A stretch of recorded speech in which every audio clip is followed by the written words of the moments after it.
Okay, so let's kick around a what if. What if the economy actually got better? Did I catch you off guard there?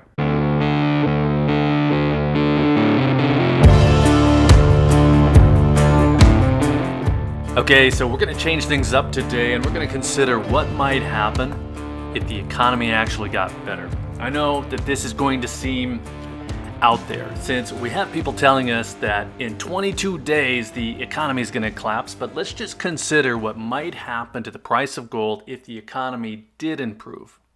Now, if you don't like optimism or you just can't reconcile the idea of coming out of the current mess, well, don't worry, because there are other cases that might do the same thing to gold. And if it's not clear here what I'm talking about a case for the price of gold going down and then how far it might go. So I like this angle for a few reasons, and I don't mean the downward sloping angle of price. I mean the wider view of what affects it and then to what extent.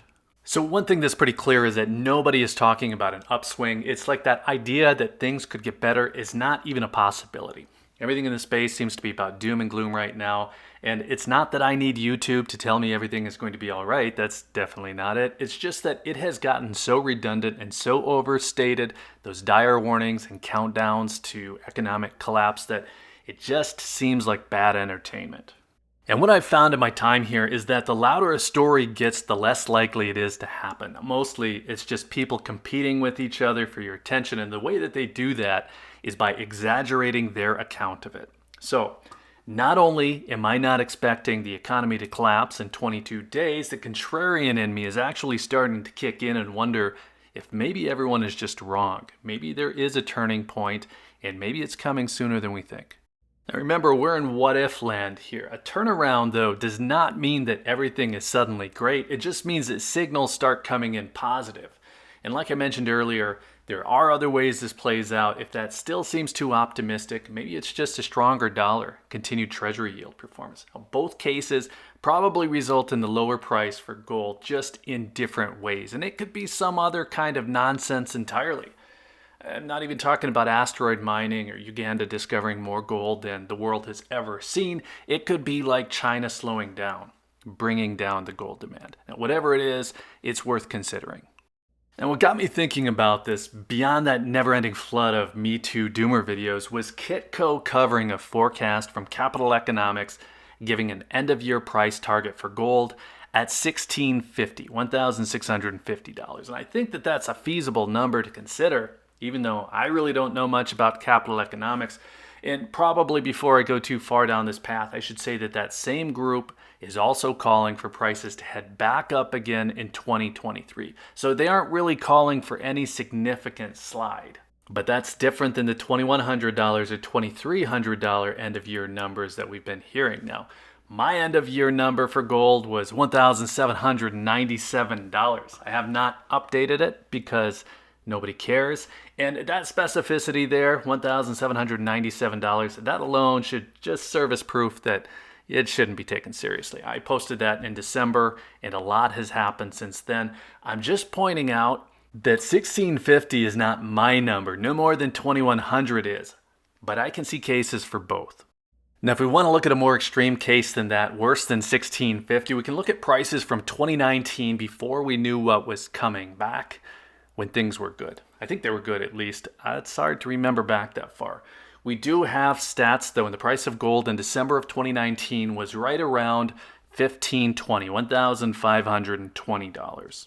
Now, I've been shrugging off people saying in the comments that gold is heading to $1,500 because too much has happened since then, and it doesn't balance out with everything else that's going on. Inflation alone steals the logic from that number. But if nothing else, it seems like a floor to me. And I'm no analyst, of course, but I don't see how gold ever goes back to 1520, much less below that. 1650 would be a drop of 7% from where we are today, though. That doesn't seem crazy. That group that forecasted that number cited a strengthening US dollar, so they were looking at the positive side, but also softer demand from China into the end of the year. We know there's a lot going on there, but they did not give any forecasts for the price rise that they mentioned in 2023. They just generally think it's going back up.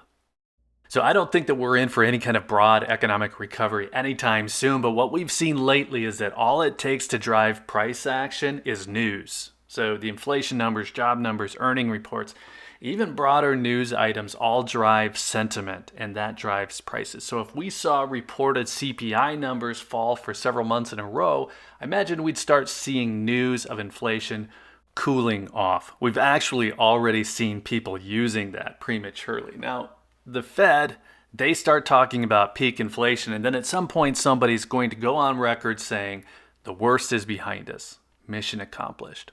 So like I said, you don't even need an actual recovery to see this play out. You just need the possibility of it. So bringing in a little bit of optimism for a minute, in the case where sentiment does turn around and the markets start to climb again, my personal likelihood that I would need to sell my gold goes down, which is good because that positive sentiment probably means the price of gold goes down as well. The silver lining here is that I would then be able to pick up more gold for lower prices. And that creates a kind of logical balance.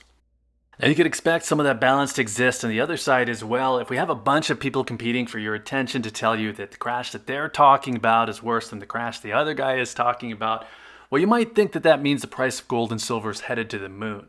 But do we really think that the banking system is going to collapse in 22 days? Or do we think that somebody's trying to stand out from the crowd and get your clicks? Maybe that person with that really good story is also selling metals. Maybe it's just about ad revenue. We've all seen the calls for $10,000 gold and $100 silver, that being in the near future. But that idea is predicated on this huge crash. And in that case, metals probably don't fix things. We know by now that it is not a direct correlation. It isn't a teeter-totter where crashing markets lead directly to rocketing metals prices. I mentioned balance, so let's get some pessimism in here. Not mine, I'm going to borrow somebody else's. There is a school of thought on YouTube that everything is going down, gold included. Markets, real estate, everything. I don't even know what to do with that kind of thinking. I suppose you just get some assets out of the system, but I saw Harry Dent suggest that the price of gold would be going down to $900. His story seems to be that there's really nothing you can do except buy treasury bonds, which still throws me. But this idea that there's a global reset coming and we're all more or less screwed, that is the worst kind of doom and gloom because it's not fact-based. The person saying it is saying that it's coming sometime in the future, so they can't be proven wrong. They can say whatever they want. Now, I don't see a way to plan for that kind of story. I like the phrase, not my circus, not my monkeys. Well, the monkeys in some of these stories are terrifying. They're like the flying monkeys from The Wizard of Oz, and if those guys come for you, I don't know what to tell you. Get indoors. The most likely case is that whatever happens, we're going to find some kind of balance with price. We've come out of past economic crises and the price of gold went up, just not initially. So usually the efforts that were made to get out of the crisis comes to surface a little bit later on a little bit of a delay, and then that sends the price of gold up, and it sends it up significantly if we look at history. Now, I would expect that that would be the case again.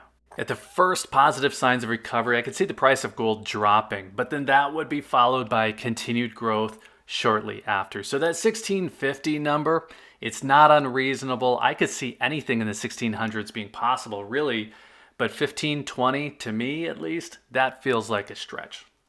Now, I can't say where things are going, regardless of recovery, but those are the numbers that I'm planning for. I don't mind buying in the 1700s, but I am assuming that there's a very good chance that we're going to get an opportunity to buy again in the 1600s. So the short version here is that I'm not going crazy buying like prices will only go up. I think that we will get a good dip at some point, and I also think that we'll see prices head back up after that jump back. So right now, I'm just on cruise. I'm buying when I can. I'm not ignoring the possibility that the other markets will recover. And if we do see a considerable pullback in gold, well, I'll buy some more. And then hopefully it won't be because of flying monkeys sending the price of gold down. It'll be because everything else is looking a little bit better. Okay, so let's call it good there. What do you think? Will we see a pullback anytime soon? And do you think inflation numbers will start to cool off? Let us know. So while you're in the comments, be sure to hit that like button if you found any of this interesting. That's really big for the channel. Be sure you're subscribed with notifications turned on if you want to see more on the topic. And if you're still here, thanks again for watching. I always appreciate your time. Take care.